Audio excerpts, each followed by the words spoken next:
৩০ বছর পরে সাংস্কৃতিক রাজধানী খ্যাত যশোরে বসেছে বৈশাখী মেলা। মেলার স্টলে লোকজ পণ্য সম্ভারের পাশাপাশি দেশীয় সংস্কৃতির উপস্থাপনায় মুগ্ধ দর্শনার্থীরা।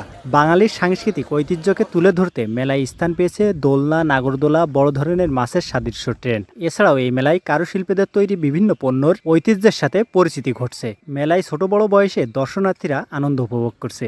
মেলায় আসা দর্শনার্থীরা জানান, এবছর ঈদ ও নববর্ষ মেলা প্রায় একই সাথে হওয়ায় আমরা শহরের মানুষ ছেলেমেয়েকে বেড়ানোর ভালো সুযোগ পাচ্ছি। বৈশাখী মেলার মাধ্যমে আমরা আমাদের সন্তানদেরকে বাঙালির চিরচেনা ঐতিহ্য সম্পর্কে জানাতে পারছি। এছাড়াও গেল কয়েক বছর বর্ষবরণ রমজানের সময় হয় আমরা সেভাবে উদযাপন করতে পারিনি। মেলা এসে আসলে অনেক ভালো লাগছে। এখানে অনেক ধরনের গ্রামীণ যে সংস্কৃতি এগুলো দেখতে পাচ্ছি। নাগরদোলা আছে, এরপরে পটগান আছে, গ্রামীণ যে অন্যান্য সংস্কৃতি যেগুলো আসলে সচরাচর আমরা যে এই বর্তমান যুগে ছেলেমেয়েরা দেখতেই পারি না, সেগুলো আসলে দেশে দেখতে পাচ্ছি। খুবই আনন্দ লাগছে।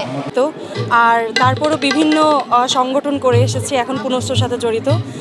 প্রোগ্রাম করতে বেশ ভালোই লাগে। আর তারপর বৈশাখী মেলায় যে বর্ণাঢ্য আয়োজন হয়, এটা দেখতে অনেক ভালো লাগে। এবার করতে পেরে আমরা সবাই খুব আনন্দিত এবং ছোট বড় সবাই মিলে, বিশেষ করে যে যখন আমাদের একাডেমিতে গুলো হয় টানা 14-15 দিন, ইভেন এক মাসেরও যে রিহার্সেলটা থাকে, এটা অনেক আনন্দপ্রবণ থাকে এবং আমরা সবাই এনজয় করি। এতটুকু।